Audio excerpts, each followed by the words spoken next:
I can't wait to see the numbers these guys crank out in that uphill time trial. I mean, just like, yeah, starting them at the bottom, sending them up a steep mountain and just saying go. I mean, Tadej Pogačar, like, they're going to have to, they must be developing some new cranks and wheels for this guy, because the dude's going to be ripping off what we would have been riding, 5-10 years ago. Like, what if for some of these intermediate battles, you say, okay, this is not a KOM battle. This is not a sprint battle, but there are 5 UCI points on the line at this point. Would you get people going in the breakaway to be like, oh, I'll lop up 5 UCI points just to get that intermediate whatever? It's frustrating to me because they're all the things that our governing body could be paying attention to, putting energy into, in terms of contributing to the sport, making it better, looking after the riders, better rider rights, this sharing of revenue that would make all the teams more sustainable. The rider safety thing is something we keep coming back to. It's gotten better, but still has room to go. Those are the sort of things that I would like to see them spending their off-season time on. Like, we don't want to see, Michael Jordan coming back with the Wizards, like we want to see, okay, that was the way to bookend the story of Mark Cavendish. And, there's nothing left for him to do. Welcome back to Beyond the Podium. I'm Brent Bookwalter, joined by Tejay van Garderen, back together for the first time since last year's Tour de France. We got a good show coming up today. We're going to get back into the 2025 Tour de France route. You heard Christian and Bob talk about it a little last week, but TJ and I haven't weighed in on it. And then we're going to get into the juiciest, biggest contract that cycling has ever seen. Tadej Pogačar, 15 million euros over 6 years. Wowzers. We'll get into that, talk about that. UCI up to their usual tricks, putting rules, regulations. We're talking about colors of the jerseys, the latest restrictions from the UCI. And then finally, Cavendish, finally, the greatest of all time, finally retired, for sure retired, we think, closing out his career with a win at the Singapore Critérium. So good show coming up today. TJ, it's great to be back here with you. It's been a little while. I don't think I've even barely talked to you since the Tour de France. I know you had a busy calendar closing out the rest of the year with the Olympics, with the Worlds. How have you been, and where are you at now? I'm good. I'm back in Denver, Colorado, but I think the bigger question is, I can't blame you for not being in touch, because I can imagine your communication was down a little bit. So, like, are you back in your house? I know you're North Carolina, Asheville resident. So how have you been, man? Is it just nasty over there? Like, what's going on with you? Yeah. It's been nuts. It's been tough times here in Western North Carolina. Hurricane Helene definitely ripped us open. Really good. It was surreal, man. Monumental rains, more than I could ever comprehend.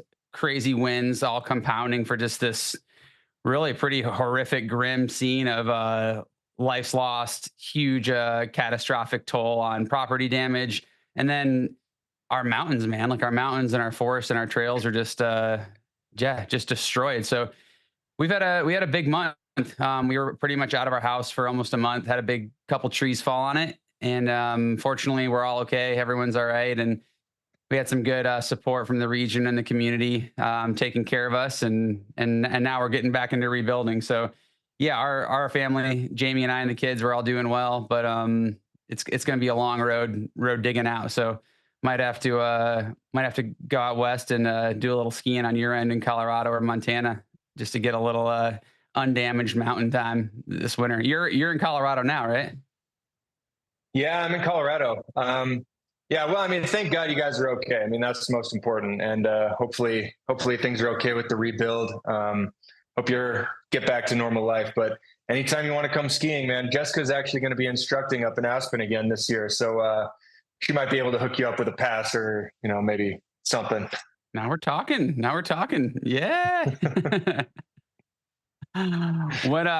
What's the program like with you and EF right now? You're back as a director for next year. I imagine this time of year is like you guys are getting schedules set and training camps are planned. What are the movements like preseason as a sport director on the other side? Remind us. Actually, in 1 week actually less than a week, on Sunday, I travel back to Spain to go for our first camp. It'll be a week-long camp.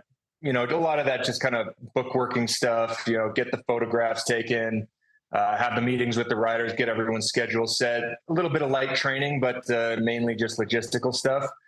That way everyone can go home for the holidays, not be disturbed around Christmas time. And then, I don't know, after that, I'll just wait to see what my schedule is and where I'll be and what my movements are. That sounds like business as usual with the bike racing team. Like, don't know where I'm going to be, don't know when I'm going, but I'm going somewhere. Exactly. Just clear the decks and we'll plan everything else later. It's kind of far out to think you guys are doing a camp in November. I mean, me and you, and when you and I were teammates at BMC over all those years, we were always in Denia, Spain in December at the Marriott La Sella Golf Resort. I feel like I can still see the carpet and the wallpaper in that hotel. But so what is the standard these days? Is this EF program of like an earlier November camp, getting the riders together and then leaving them alone over holiday period? Is that kind of the standard, or is that something that your team is doing uniquely? It's a little bit new, but to me, it makes a lot of sense because, you get everybody together for the first time. You want to have like a social sort of atmosphere, a little bit more laid back, like, hey, get to know each other, maybe hit the bar every now and then. And when you did it in December, you have some people that are, a week away from heading down to Tour Down Under. So it creates this sort of awkward, like, are we training? Are we just here, just kind of getting to know each other and being social? So if you just did it a little earlier, to me, it makes a lot more sense. And now the season did literally just end. I mean, I felt like I was just in Malaysia yesterday, but so I'm not super psyched to be getting on a plane again. But at the same time, I'm like, you know what? If you just, now that I don't have to do anything over Christmas, it's a good selling point. Yeah, I would have taken that for sure. That sounds a little bit like changing of the times, even though like it used to be that it was like the team's responsibility to get the Northern Europeans out of the depths of Belgium, cold, wet, dark Belgium, and like pull them to Spain to like make sure they're not overweight and make sure they're fit. It seems like more and more these days, every rider is so professional that they're going to be getting the training in over December one way or the other, whether it's their own personal camp or riding the trainer in Zwift for endless hours a day. It seems like, everyone's probably taking care of themselves come December. Yeah. I mean, nobody shows up to camp, 5 kilos overweight anymore. Like every time I see the guys, they're just like, I'm like, you look like you could line up for the Tour de France tomorrow. Like definitely not me when I was racing. I was definitely that, I'd have a winter layer and then I'd just slowly shed it off throughout right. Rich Laporte was another great example. I mean, love the guy, super amazing professional, but he liked his Toblerone diet over the off season. That doesn't happen anymore. Richie, I hope you're watching so you can toss a zinger back at TJ for that one. Love you, Richie. Love you, Richie. Hey, get in touch with me. I haven't talked to you in a long time. He'd be the first to admit it. Long gone are the days of the off-season Toblerone parties. Man, yeah, it looks relentless out there. Well, let's get into it. I'll admit I'm not super deep into the 2025 Tour de France route, but it has been announced. I've given it a quick kind of overview. I know Bob and Christian last week on Beyond the Podium went into it. I watched that episode and they gave us some good insights, which I appreciated. I think I'd be interested to hear what you think. First thoughts, TJ, but to me, the biggest thing that stands out, which Bob and Christian talked about last week, is it's kind of this return to like more traditional Tour de France format in the first week, the long first week, which is not just 9 days this year, but 10. And it's in the northern, flat, windy, technical roads with almost for sure a bunch sprint on stage one, yellow jersey for the sprinters. So like right off the bat, that's what I see. And as I think of it from the lens of a rider, I just cringe in terms of like the nerves, the positioning battles, the wind. The past couple of years with the start in Spain and Italy last year, so physically relentless. But God, those I think the teams this year especially are going to have to be bolstered and fortified for those flatter, faster, windy, technical days of the first week. Yeah, I was actually surprised to see it going back to more traditional format because a lot of people they talked a lot about how because the Tour de France was so hard in those opening stages, that's what made it safer. The groups were thinned out and the time gaps were bigger. So then the fight just became a little bit less and a little bit more subdued, calmed down. And now they're kind of just like, okay, we all talked about that. We all recognized how much safer that made the race, but now we're just kind of going back to that traditional, like, put them on these narrow Northern European French roads and crosswind and bunch sprints. And it's like, is that a good idea? I mean, obviously you want the sprinters to have a chance at a yellow jersey, and they get so few chances to get yellow. And it is cool when like Mario Cipollini or Robbie McEwen or those guys were able to take that opportunity. But I'm just like, I wish they kind of learned that lesson a little bit. However, the route looks amazing. It does look like a very cool route. I would not have liked the uphill time trial in there. Don't ask me why, but I mean, I felt like when I was a racer, I was a good time trialer and I was an okay climber. But for some reason, an uphill time trial, I just always hated it. I could never get the pacing right. So I'll be excited to see it, but as a racer, I would have hated racing it. Yeah, same. Happy I'm not there. I think more and more the past couple of years of the tour, we're talking about the numbers and the watts and just this like ridiculous amplification of improvement every year that they're doing. I can't wait to see the numbers these guys crank out in that uphill time trial. I mean, just like, starting them at the bottom, sending them up a steep mountain and just saying go. I mean, Tadej Pogačar, like they're going to have to, they must be developing some new cranks and wheels for this guy, because the dude's going to be ripping off what we would have been riding, 5-10 years ago. Like, the output these guys are doing as we continue to talk about is just nuts. Yeah, he's going to be cranking out 8+ watts per kilo, I bet. I mean, which in our day, that was like unheard of. But I mean, you could win a Tour de France with 6 point something watts per kilo. Today, it's like, unless you're at 7, you're in the Gruppetto. But they will have to get there. I mean, the race will still be decided in that third week, like the big climbs in the Alps in the third week. But it's going to be an exciting start to definitely talk about and be in the studio watching every minute of. I'm excited for that, except that 10-day first week, like it's only a day, but 9 days already to start a Grand Tour is so much. Like there's hardly any races on the calendar the whole year that are more than 7-8 days. I think Tour de Suisse is usually 9-10. That's like on the limit. And then you're going to have 10 just stacked up at the Tour de France. Like, I mean, the studio hours for us are going to be tough, but those guys racing like 10 days in a row of relentless TDF battling, like there's going to be some hurting bodies after 10 days. They'll be fine. I'm just worried about us in the studio. How are we going to stay awake? Especially if no one's going in the breakaway, Last year on a lot of those sprint stages, no one was going in the breakaway. Like if you have 10 days of that, that you're going to lose some audience if it's. I was actually thinking about this in terms of getting guys to go for the breakaway and getting them to like get excited about getting up the road, because now like those UCI points are so important that people are willing to bring a sprinter and not go in the breakaway just to get a 7th or 8th place, because that racks up some points. What if for some of these intermediate battles, you say, okay, this is not a KOM battle. This is not a sprint battle, but there are 5 UCI points on the line at this point. Would you get people going in the breakaway to be like, oh, I'll lop up 5 UCI points just to get that intermediate whatever? Yeah, for a lot of riders, it's probably the best chance they ever have to get any UCI points. So I think you're onto something. UCI points are not easy to get.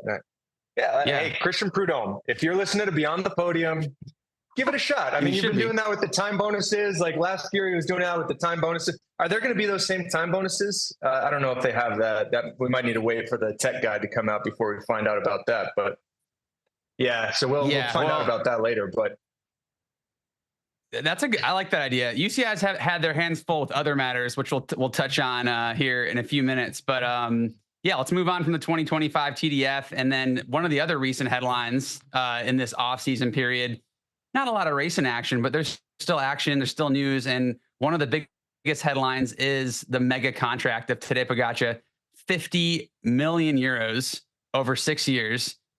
Like we're talking ball sports now. I mean, this is not just like a classic, like best paid rider on the team salary. This is a kind of a new era of big mega contracts, not just 3 years. I mean, for the longest time, it was like, Oh yeah, best riders in the world get 3 years, 5 years was like, whoa, that's a huge one. But 6 years, I mean, this is going to bring him really to the next phase in his career, and these are some serious dollars. So what, TJ, I know you're a ball sports fan. You got some of the figures on the NBA, Major League Baseball, NFL.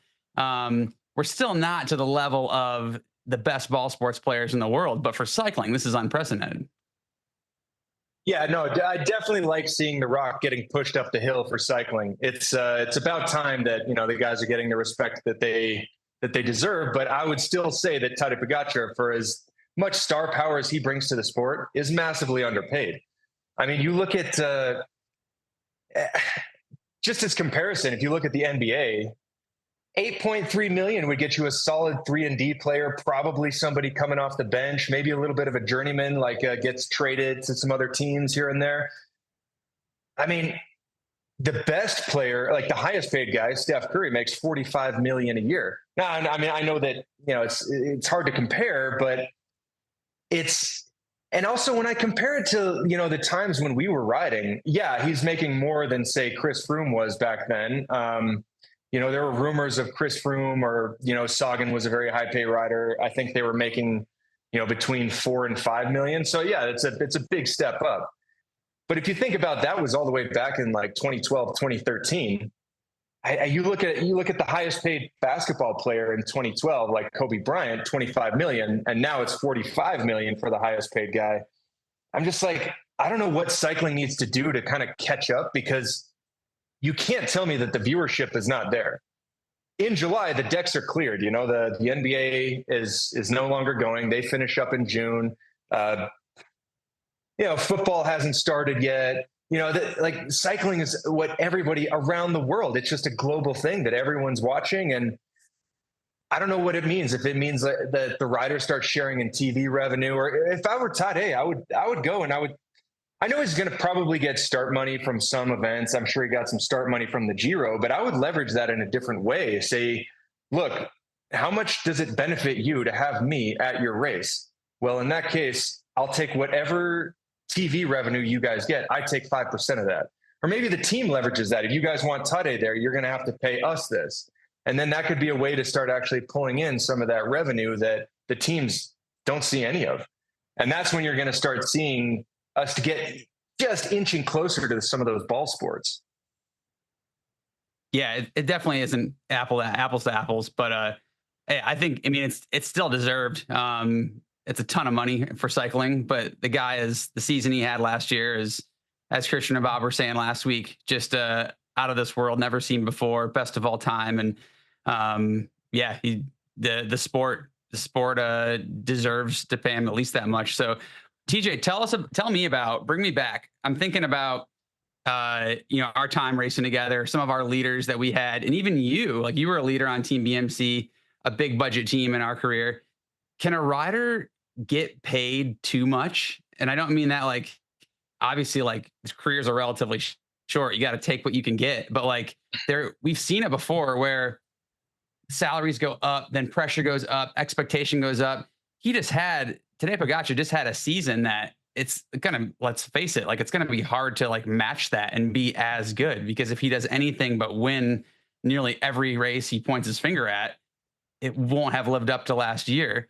So where's the line in maybe getting paid too much? And bring me back and tell me a little bit about your experience and dynamic of being a leader, hitting a new level of contract, and then having the team be bring us the goods now, buddy. Yeah. Some people they're just very financially driven. And once they get that big contract, they just kind of fall apart. I don't want to pick on this guy, but a name Carlos Betancourt comes to mind. He had that amazing season, big contract, and then he just kind of blew out and got really fat and just never showed up again. Some people, a big contract, it might be added pressure because the team, they're like, oh, if you're paid this now, then we expect this. And that can be hard to live up to. It reminds me of this. I wish I remember the name of this boxer. Maybe it was Sugar Ray Robinson or something. he had this quote that said, "It's hard to wake up at 5:30 and grind when you're sleeping in silk pajamas." Yeah, so I mean, it is, keep that sweatsuit. It is hard to like get out, like really be hungry and really get out there in the cold weather and like just bundle up. And like when you're freezing and you're like, wow, I could just go back and sit by the fireplace and whatever. But you know, I think Tadej, he's cut from a different cloth. I think you could pay him $100 million a year and he's going to be every bit as driven, just because that's his character. And you see that with other people too, like across other sports, like, you know, the Michael Jordans, the LeBron James, like they're driven by something different. I mean, obviously the money and the rewards are nice, but you know, they're just cut from a different cloth.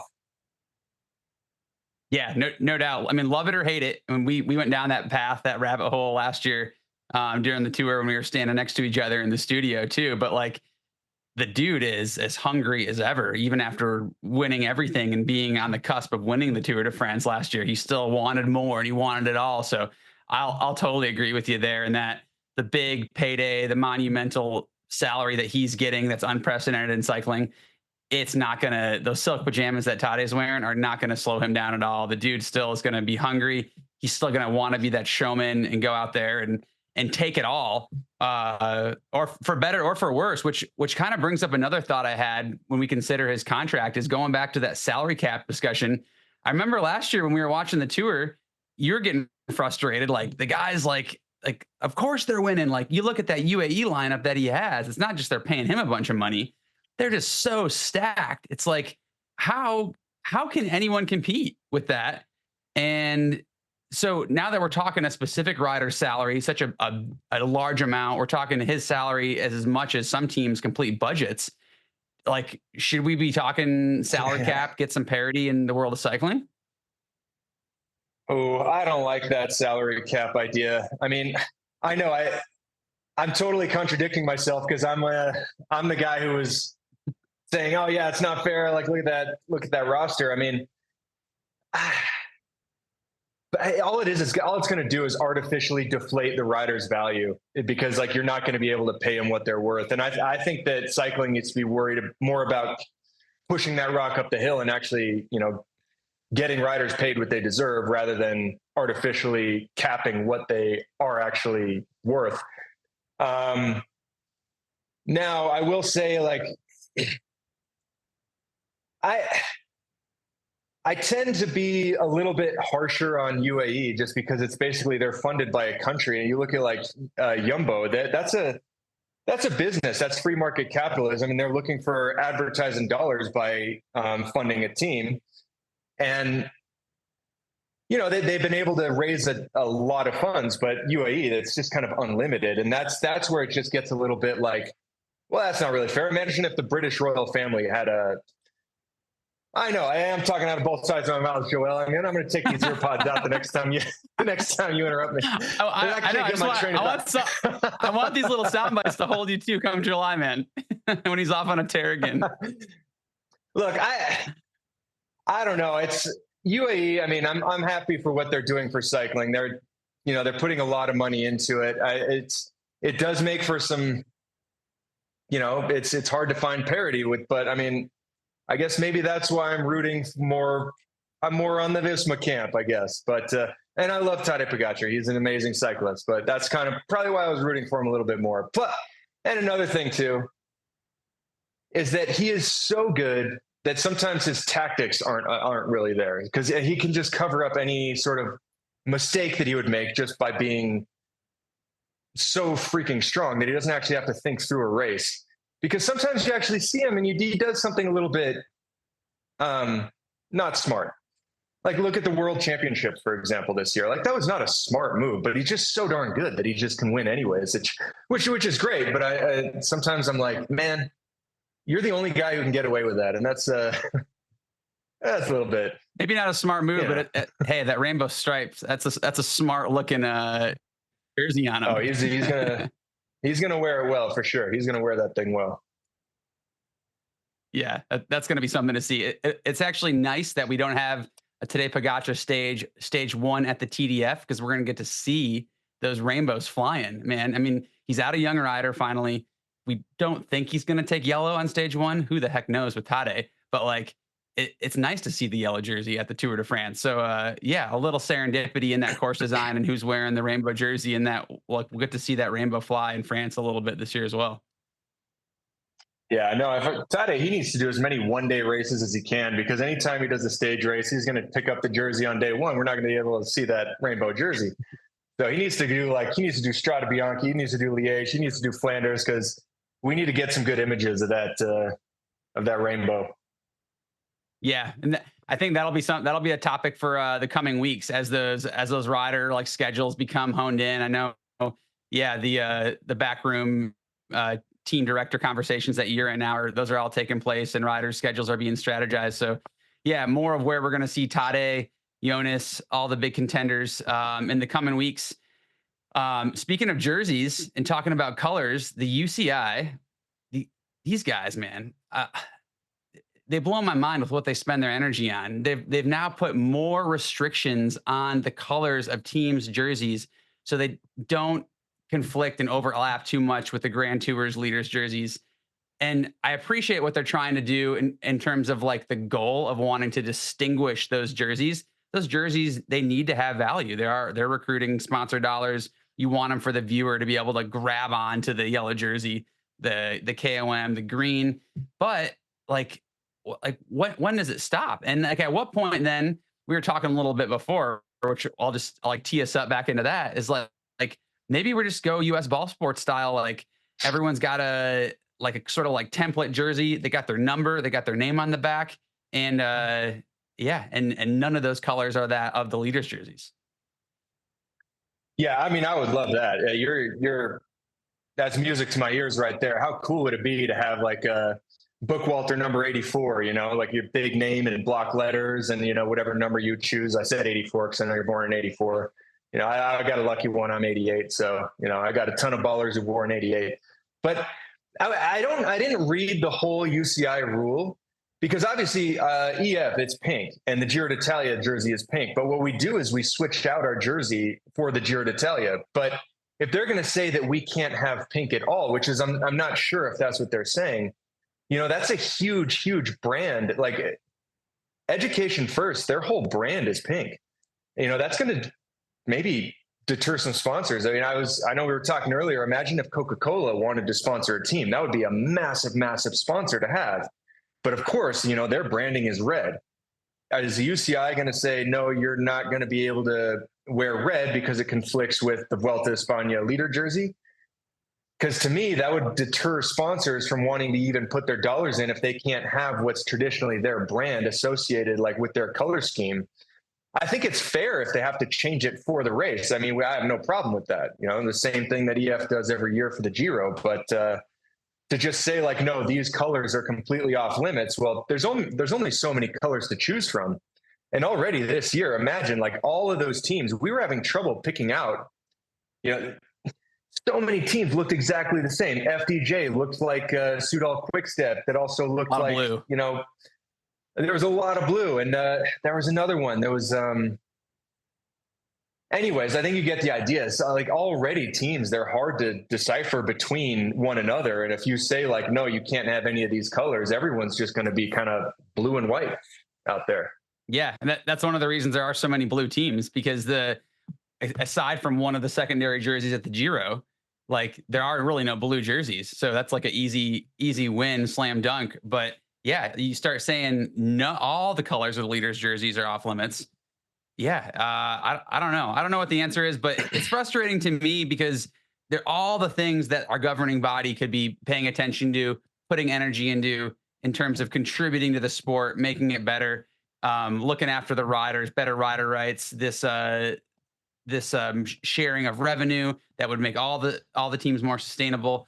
The rider safety thing is something we keep coming back to. It's gotten better, but still has room to go. Those are the sort of things that I would like to see them spending their off-season time on. And instead we get the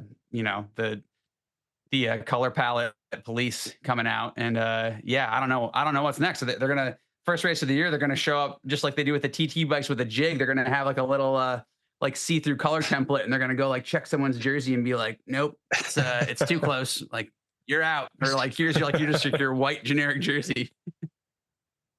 Yeah. Well, let's hope it doesn't come to that. And yeah, I need to read deeper into that rule and really figure out what it is. Because if they're allowed to just change out a jersey for a race, then okay, that's fine. It's kind of more just writing in what people have already been doing. But if they're really going to say like all of these colors are off limits, I'm like, that's going to be a boring looking peloton, you know?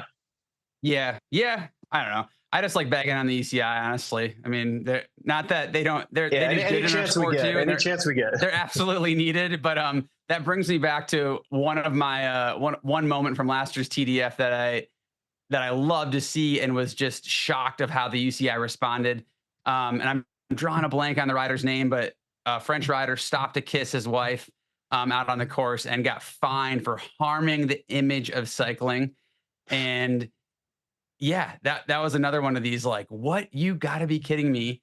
And yeah, let's Cycling's for the people, man. Get back to the bike racing. Yeah. That was just Julian Bernard. It was in the, I think it was in the time trial. It was in the individual time trial, right? That Remco won the first one. Yeah, he's from that region. Image of his cycling. Family was out. Yeah, I'm like, okay, this is what cycling's all about. We're bringing it to the people. We're bringing it to the families. We're bringing it to the fans. And if he, I remember a long time ago, one of the first Tour de France's I watched with Sean Yates, when he was racing for Motorola, he went out in front of the bunch and kissed his family in what was his last tour. It was sometime in the 90s. And I think back then everyone was like, oh, that's so great. Wow, he's such a respected person in the peloton. Of course, they're going to let him go out and have a moment. Now I'm like, that was even an individual time trial. It's not like, he's not like even the bunch had to let him do it or it was disrupting the flow of the race. It was just like he had to just lose himself 10 seconds. No, that's a little bit disappointing. I think that was a stupid overreach of the rules. Hopefully we still see some human side and some charm from the riders like that. I love that stuff. I think all the fans do. So I think they're good for that though. There's still some artists and some charisma out there amongst the riders.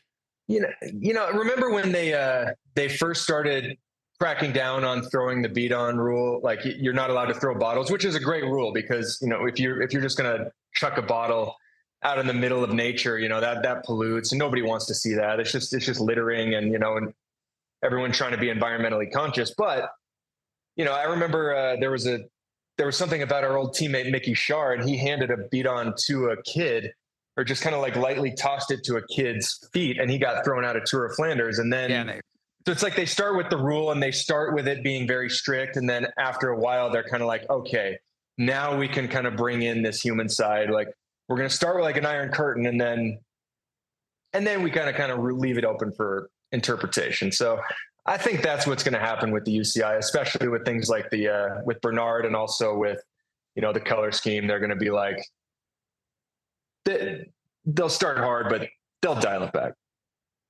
They'll dial it back. Let's hope. Dialing it back. One rider, the greatest of all time sprinter, Mark Cavendish.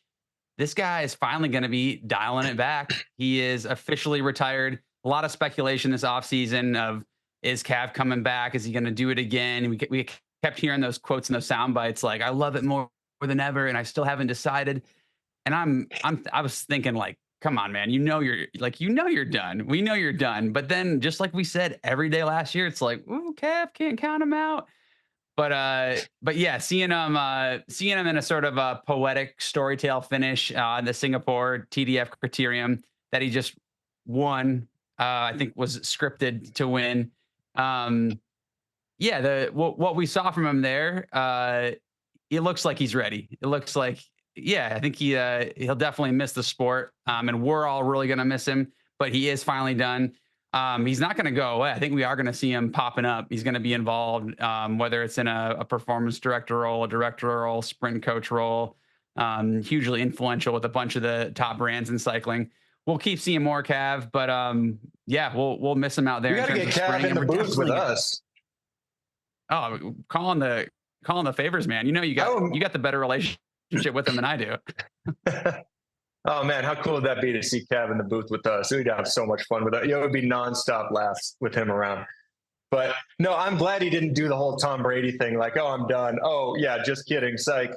Because then it just kind of cheapens it once he does decide. And getting that number 35 this year, that is the fairy tale ending, like we don't want to see, Michael Jordan coming back with the Wizards, like we want to see, okay, that was the way to bookend the story of Mark Cavendish. And, there's nothing left for him to do. So it's always hard for a sportsman to step away. It's always hard for a champion to step away. And yeah, that criterium that he won, you could call that a race. You could call that just like I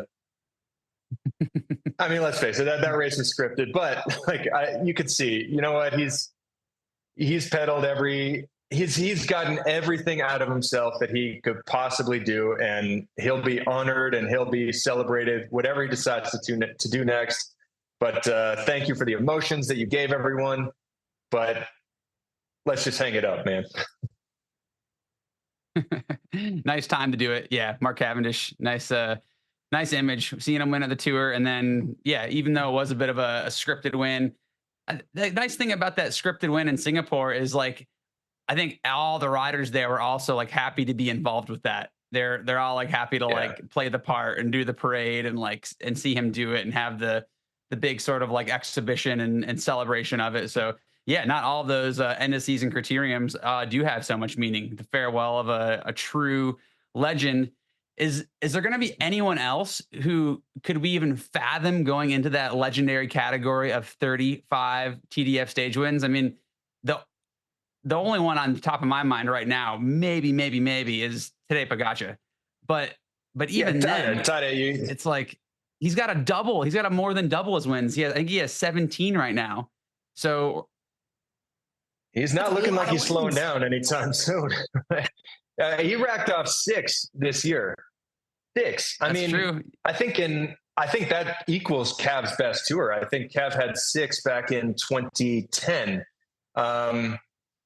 I mean, if he racks up 4 or 5, and he's still so young. I mean, he was just 2 years ago, he was still in the white jersey. So now who knows? It's going to depend on these young riders coming up, if they can knock him off that top pedestal, or if, Jonas Vingegaard, if he's healthy and can, kind of put him in his place a little bit, which is another thing that we haven't really talked about. I know that Tadej was so dominant this year, but we forget that Jonas Vingegaard was on a hospital bed 6 weeks before the Tour. So if he comes back full strength, maybe, but I mean, right now, 35 for Tadej Pogačar, if he keeps having seasons like he's been having, does not seem that far-fetched to me. Yeah, and if you gotta say too, at a certain point with a guy like Tadej, if it's something that means something to him, if it's something that he actually wants, if he set his sights on that, think about Tadej Pogačar going to the Tour de France in a couple of years, saying no, I'm done with GC at the Tour, but I'm gonna go hunt stages. Can you imagine the savage beast we see then? We're talking 8 or 9. I mean, he scoops up 6 riding GC. So yeah, definitely realistic, but I like the just factoring in the Mark Cavendish, the whole journey, the whole storyline. That record is going to stand for at least a good chunk of time. And next year when we're watching the Tour and we're hyping who the next best sprinter is, what the big storylines are, Cavendish is still going to continue to be that reference point of just killer instinct, the mastery, the artfulness of sprinting prowess. And he'll forever be a standard there, stage win numbers aside. So and there's still, like we were saying all last year's Tour, the sprinting field is as deep as ever, if not deeper. And there's so many guys who are right up there neck and neck. So yeah, I'm really excited to see it next year's TDF. If Biniam Girmay, if he can come back and pick up where he left off, that sheer turn of speed that we saw him just activate, and transitioning from that more physical fitness-based sprint on an uphill drag to just mowing guys down in a straight, fast line, and using his teammates so well. I can't wait to see if he can pick up where he left off and keep doing that. And if so, he's going to be the one we're talking about who's just bagging him again. Yeah, no, he's going to win a lot more. Whether he gets 35, I don't see that. I think we're going to start seeing bigger wins from Biniam. I think I think we're going to start seeing him in more of those one day, this kind of monuments, because he's still a big engine, you know, like I still think of him as like a Peter Sagan. Like, yeah, he has that fast turn of speed and he can win pure bunch sprints, but he's so strong. And that's why he was able to get that green jersey. So, but yeah, no, Biniam's going to be another really, really exciting storyline to follow in 2025. We'll have more of them popping up, I'm sure, as we go. The weeks go on, the off-season weeks. I like the chillness. I like that we don't have any races to follow, but yeah, there's still going to be more stuff to talk about. Hopefully, you'll get back in the trenches at the EF camp and can dig up some inside gossip for us. And yeah, tell us who's looking good there. I definitely want to talk at some point. We don't have time today, but speaking of EF, I want to talk on the Americans. We had still a super exciting crop of Americans coming up. So I think that's another storyline that we can hit off on these off-season weeks. But yeah, plenty to talk about. More of that to come. You got anything else, TJ? What did we miss? Oh man. I don't know. I think we covered it, unless you want to get into some cyclocross, but I haven't. I don't really know what's going on there, actually. Not today. Not today. I got to pick up the kids. All right. Sounds good. All right. Well, you take care of yourself, Brent. It's been good catching up, man. Yeah, likewise, TJ. Really good catching up. Good getting back to our thing, talking bike racing, and we'll see you at the next one. Thanks everyone for tuning in to this edition of Beyond the Podium. We will see you next time. For all your cycling content year-round, subscribe to NBC Sports YouTube page. We got it all.